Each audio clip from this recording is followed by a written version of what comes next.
ลิปนี้มาแปลกเนาะวาดไปเรื่อยๆครั้งนี้ก็จะมีพอดแคสต์เข้ามาด้วยนะคะอาจจะมีหรือไม่มีอันนี้ก็แล้วแต่อาทิตย์นั้นว่างานยุ่งไหมนะถ้ามีเวลาอัดเสียงหรือว่ามีเรื่องที่อยากจะพูดคุยเนี่ยฝ้ายก็จะมาอัดพอดแคสต์ใส่ลงไปนะคะยังไงก็ฝากด้วยนะเพราะว่ายังใหม่มากเลยเพราะว่าเป็นคนพูดไม่เก่งเลยอะ เริ่มจากที่ฝ้ายคิดว่าYouTube ซีรีส์วาดไปเรื่อยๆเนี่ยมันค่อนข้างน่าเบื่อเนาะว่าไหมค่อนข้างน่าเบื่อถ้าจะแบบว่า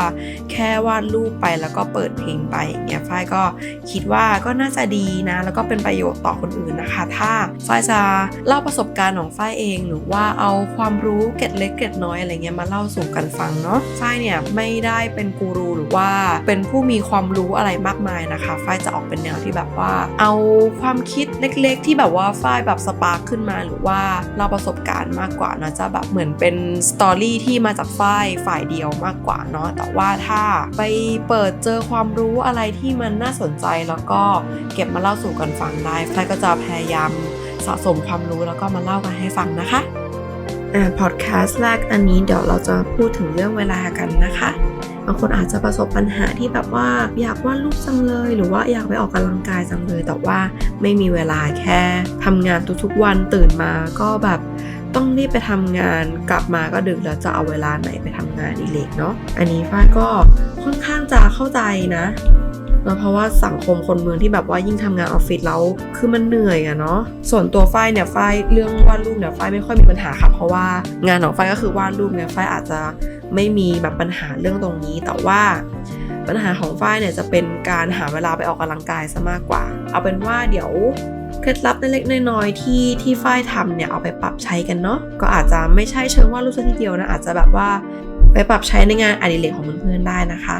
ก็คือตอนที่ฝ้ายมีปัญหาเรื่องการหาเวลาไปออกกำลังกายเนี่ยสิ่งที่ฝ้ายทำนะคะก็คือฝ้ายเนี่ยเอาปฏิทินมากางเลยมากางดูว่าแบบกี่โมงทำอะไรอะเนาะตอนนั้นฝ้ายก็เอามาดูซิว่าแบบเราทำงานกี่โมงกันแน่เนาะแล้วก็สิ่งที่ฝ้ายเจอค่ะฝ้ายพบว่าตัวเองเนี่ยตื่นมาประมาณแบบ 8-9 โมงอะไรเงี้ยเช็คมือถือก่อนเลยฝ้ายแบบถ่ายมือถือก่อนเลยแล้วก็แช่อยู่บนเตียงตรงนั้นนะแบบเป็นชั่วโมงอะบางคนอาจจะแบบมีงานประจำอาจจะไม่เป็นอย่างฝ้ายก็ได้แต่ว่าฝ้ายไม่ทำงานประจำเนี่ยฝ้ายก็แบบตื่นมาก็อยู่กับห้องทำงานกับห้องเหมือนเดิมแล้วก็พอได้มาทำลงปฏิทินตรงนี้แล้วเนี่ยฝ้ายก็รู้ตัวว่าเฮ้ยแบบเล่นมือถือมากไปลองเอาเวลาตรงนี้ไปออกกำลังกายไหมลงไปฟิตเนสข้างล่างใต้คอนโดก็ได้ไปแบบไปเดินนิดหน่อยแค่แบบ10 นาทีก็พอแล้วก็ถือว่าเหมือนได้ทำอะไรแล้วก็คิดได้ดังนั้นนะคะฝ้ายก็พยายามทำใจอยู่สักพักนึงเลยนะเพราะว่าบางทีแบบตื่นเช้ามาก็ลืมไงแบบลืมแล้วก็แบบว่าถ่ายมือถือไปเรื่อยๆแบบดูตัวอีกทีก็ผ่านไป1-2 ชั่วโมงอย่างเงี้ยฝ้ายก็พยายามตั้งสตินะคะแล้วก็แบบเวลาที่เราตื่นมาเราเล่นมือถืออย่างเงี้ยแล้วก็พยายามนึกถึงตอนรู้สึกอยากออกกำลังกายแต่เราไม่ได้ไปออกความรู้สึกผิดอันนั้นน่ะพยายามเอามันกลับมาให้บ่อยที่สุดเท่าที่จะมากได้นะคะสำหรับตอนที่บังคับให้ตัวเองไปออกกำลังกายเนาะฝ้ายก็วางมือถือแล้วก็ลงไปใต้คอนโดไปแบบไปเดินอะไรเงี้ยสำหรับคนที่ไม่อยู่คอนโดอาจจะแบบเดินไปหน้าบ้านก็ได้เนาะแบบไปกระโดดตบสัก20 ทีก็ได้แต่ว่าพอมันได้เริ่มลองทำแล้วอะเหมือนร่างกายมันก็รู้แล้วว่าแบบเฮ้ยมันตื่นแล้วนะอะไรเงี้ยมันก็จะเริ่มสนุกไงพอเริ่มสนุกปุ๊บมันก็จะเริ่มทำเรื่อยๆจากที่ตอนแรกอะอยากจะแบบทำแค่10 นาที20 นาทีมันก็กลายเป็นแบบเป็นครึ่งชั่วโมงเป็น40 นาทีอะไรประมาณนั้นมันก็ไปของมันได้อะเนาะสิ่งที่ฝ้ายทำเลยก็คือเอาเวลามาดูซิว่าตอนเช้าอันนั้นน่ะเราทำอะไรกันแน่สำหรับคนที่มีงานประจำอาจจะแบบลองคิดดูซิว่าตอนที่กำลังเดินทางอยู่ตอนที่นั่งรถตู้เป็นชั่วโมงอะทำอะไรกันแทนที่จะแบบว่าถ่ายมือถือดูมือถือลองเอาหนังสือไปสักเล่มซิหรือว่าเอามือถืออันนั้นน่ะแทนที่จะแบบเปิด Facebook อะลองมาเปิด Pinterest ดูซิลองมาเปิดเพจนู้นเพจนี้ดูแต่ว่าเพจมันก็อยู่ใน Facebook นี่นะไม่เอาอะอันตรายงั้นก็เปิด Pinterest แทนแล้วกันเนาะเปิด Pinterest เปิด Behance ดูนะคะ ว่าแบบเฮ้ยงานคนอื่นเขาเจ๋งขนาดไหนแบบเฮ้ยมีคนเจ๋งๆเยอะไปหมดเลยอะไรเงี้ยมันก็กลายเป็น motivation ของเราไปเนาะพอช่วงกลางวันก็อาจจะทำงานไปนะคะทำตามหน้าที่ของเราที่ได้รับมอบหมายให้ดีเนาะส่วนตอนเย็นเนี่ยก็อาจจะหาเวลาไปทำงานอดิเรกอย่างที่ตั้งใจนะคะถ้าเรารู้สึกว่ายังไม่มีเวลาอีกเราก็ลองคิดดูดีๆสิว่าตอนเย็นของเราทำอะไรกันแน่นะคะบางคนอาจจะแบบยังมีติดไปเที่ยวกับเพื่อนบ้างยังมีแบบติดสังสรรค์อันนี้ฝ้ายก็คิดว่าไม่ผิดนะคะแต่ว่าถ้าคุณตั้งใจที่จะทำอะไรจริงๆหรือว่ารู้สึกว่าตัวเองแย่จังเลยเวลาที่อยากทำอะไรแล้วก็ไม่ทำสักทีฝ้ายก็อยากให้มองตรงนี้ด้วยนะว่าเอาเวลาที่เราไปสังสรรค์ไปดื่มเหล้ากินเบียร์อะไรอย่างเงี้ยเอามาทำอะไรที่มีประโยชน์มากกว่าไหมหรือว่าใครที่ออกไปเจอเพื่อนแบบเกือบทุกวันเลย5วันเลยอะไรเงี้ยก็อาจจะแบ่งมาสักวัน2วันนะคะเอามาวาดรูปหรือว่าไปออกกำลังกายทำงานอดิเรกอย่างที่อยากทำค่ะอาจจะฟังดูโลกสวยเนี่ยแต่ว่าก็ทำได้นะถ้าตั้งใจอยากจะทำจริงๆนะคะเวลาที่เราเล่นมือถือตอนเย็นๆเนี่ยก็อาจจะลดลงบ้างเนาะตอนเช้าเราอาจจะดู Pinterest แล้วเราอาจจะได้แรงบันดาลใจอะไรมาแล้วก็อาจจะเซฟรูปแรงบันดาลใจของเรานะคะไว้ในมือถือเนาะแล้วก็ลองคิดถึงสิ่งนั้นนะคะ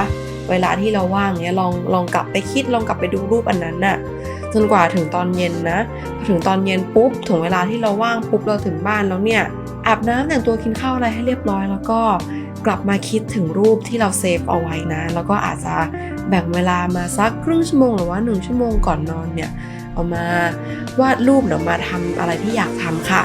ถ้าใครลองทำแล้วก็ยังไม่สำเร็จนะคะยังจัดการเวลาไม่ได้เนี่ยอันนี้ก็ฝ้ายแนะนำสเต็ปต่อไปเลยค่ะก็คือจัดเวลาให้ไปเลยนะคะเป๊ะๆเลยนะแล้วก็พยายามบังคับตัวเองให้ทำตามสิ่งที่เราอยากทำนะคะอย่างเช่นอยากจะอ่านหนังสือแบบ10นาทีก่อนนอนอะไรเงี้ยก็ฝ้ายอยากจะให้ตั้งเป้าเอาไว้แบบเล็กๆก็พอนะคะอ่านหนังสือ10นาทีก่อนนอนอะไรอย่างเงี้ยแล้วก็แค่10นาทีนะคะแล้วก็พยายามเคลียร์ทุกอย่างเพื่อถึงเวลาที่เราจะได้อ่านหนังสือเนาะอาจจะเคลียร์งานคุยกับที่บ้านหรือทำอะไรให้เสร็จนะคะแล้วก็คิดว่า10นาทีเนี้ยเป็น10นาทีที่มีค่าสำคัญที่สุดสำหรับเราต้องจัดเวลา10นาทีนี้สำหรับหนังสือที่เราอยากอ่านให้ได้เนาะก็คือต้องบังคับตัวเองนิดนึงนะคะพอเราบังคับแล้วเนี่ยมันก็จะ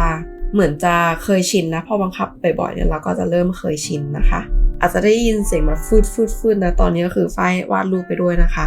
ไม่ได้วาดรูปแบบในวิดีโอนะอันนี้ก็จะเป็นงานอีกงานหนึ่งนะคะจะชอบวาดไปคุยไปมันรู้สึกว่าสบายใจกว่ามันรู้สึกว่าเหมือนไม่ได้คุยคนเดียวนะแบบว่ามือทำอะไรไปด้วย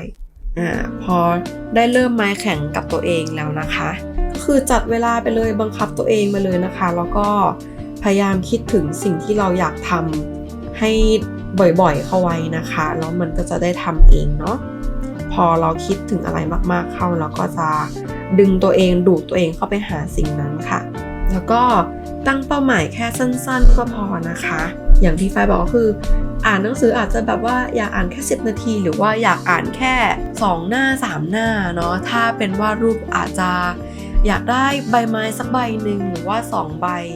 อะไรประมาณนี้เนาะเอาง่ายๆไว้ก่อนค่ะแล้วก็ค่อยๆเพิ่มระดับเข้าไปนะคะว่าอยากให้ตัวเองทำได้มากขึ้นก็ค่อยๆเพิ่มเข้าไปค่ะจะได้ไม่กดดันตัวเองมากไปเนาะแล้วก็หลังจากที่เราเนี่ยได้เริ่มทำอะไรเป็นรูปเป็นร่างขึ้นมานะคะอย่างเช่นเราวาดรูปเราได้ใบไม้แล้ว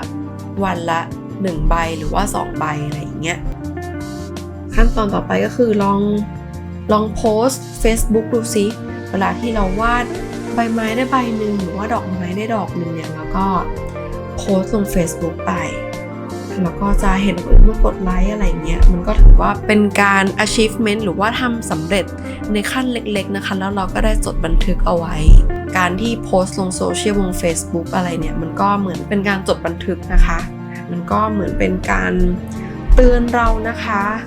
เตือนเราเหมือนเป็นการจดบันทึกจดไดอารี่อะไรเงี้ยพอเราได้เห็นตัวเองโพสต์ใบไม้ทุกวันบน Facebook ของเราอย่างเงี้ยเราจะเห็นมันเป็นรูปเป็นร่างไงว่า เห็นดอกไม้ใบไม้หลายๆใบมันรวมๆกันอย่างเงี้ยมันก็รู้สึกว่าเราทำอะไรได้สำเร็จก็เป็นสิ่งเล็กๆนะคะที่เราได้เติมตัวเองว่าเราก็ได้ make progress นะแล้วก็ได้มีจุดสำเร็จเล็กๆของเรานะคะส่วนหัวข้อต่อมาเนี่ยเมื่อเราได้ทำสิ่งที่เราอยากทำแล้วเราเริ่มจะอยู่ตัวแล้วเราเริ่มจะบังคับตัวเองได้ว่าเราต้องวาดใบไม้ทุกวันเราต้องอ่านหนังสือได้3 หน้าทุกวันเราเริ่มทำได้แล้วเราก็เห็นอะไรเป็นรูปเป็นร่างมากขึ้นแล้วก็สิ่งต่อไปที่ฝ้ายอยากจะพูดเนี่ยก็คือเราต้องทำความเข้าใจนะว่าเราอาจจะทำไม่ได้อย่างนี้ทุกๆวันถึงตรงนี้ทุกคนอาจจะแบบว่าร้องอ้าวแล้วที่พูดมานี่ก็ไม่ใช่ความจริงหรอมันก็คือความจริงนะคะว่าเราเนี่ยสามารถบังคับตัวเองให้ทำสิ่งที่เราอยากทำได้ทำในงานอดิเรกได้ทุกๆวันแต่ว่าเราก็ต้องเข้าใจด้วยนะว่าบางวันเนี่ยเราอาจจะทำไม่ได้นะคะถ้าเราบังคับให้ตัวเองตึงทุกๆวันเนี่ยมันอาจจะเหมือนเราตีตัวเองทุกวันว่าต้องอ่านหนังสือนะต้องวาดใบไม้ต้องวาดดอกไม้ต้องทำกันบ้านทุกๆวันอย่างเงี้ยเหมือนร่างกายเหมือนสมองของเรามันก็จะต่อต้านนะคะอันนี้เราก็ต้องแวะไปทำอย่างอื่นบ้างนะอาจจะแวะไปเจอเพื่อนหาเพื่อนบ้างนะคะเพื่อนบางคนอาจจะแบบว่าบ่นแล้วแบบเมื่อก่อนมากินเบียร์ด้วยกันเมื่อก่อนไปเดินช้อปปิ้งด้วยกันเดี๋ยวนี้แบบรีบกลับบ้านไปวาดรูปเล่นสังงั้นอย่างเงี้ยเนาะแล้วก็อาจจะแบ่งเวลาตรงนี้ไปทำสิ่งที่เราเคยทำมาเมื่อก่อนบ้างนะคะอาจจะ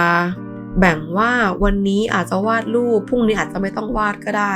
เอาที่รู้สึกว่าสบายใจรู้สึกว่าไม่ตึงไปไม่หย่อนไปเนาะไม่งั้นเราจะกดดันตัวเองซะเปล่าๆนะคะแล้วมันก็จะไม่แฮปปี้เนาะเคล็ดลับของฝ้ายก็มีเท่านี้เนาะเป็นเคล็ดลับที่ง่ายๆมากเลยนะคะแล้วก็อย่างสุดท้ายนะคะเราไม่สามารถบังคับตัวเองให้ทำตามเวลาเป๊ะๆในทุกๆวันได้นะคะอันนี้ก็ต้องเผื่อชั่วโมงว่างเผื่อชั่วโมงอิสระของตัวเองบ้างก็ได้เนาะเพื่อนที่เราเริ่มจะบอกว่าวันนี้ไม่ไปกินเบียร์ได้เปล่าแบบอยากกลับบ้านไปวาดรูปอะไรเงี้ยแล้วก็อาจจะแบ่งเวลาไปกินเบียร์กับเพื่อนคนนั้นก็ได้นะคะก่อนที่เพื่อนจะงอนเนาะก็มีเท่านี้แหละนะเคล็ดลับของฝ้ายนะคะยังไงก็ฝากติดตามใน EP ต่อไปด้วยนะคะว่าฝ้ายจะมาพูดอะไรแล้วก็มาวาดอะไรให้ดูอีกค่ะยังไงก็อย่าลืมกดไลค์กดแชร์กด Subscribe ด้วยนะคะไปแล้วแหละบ๊ายบายค่ะ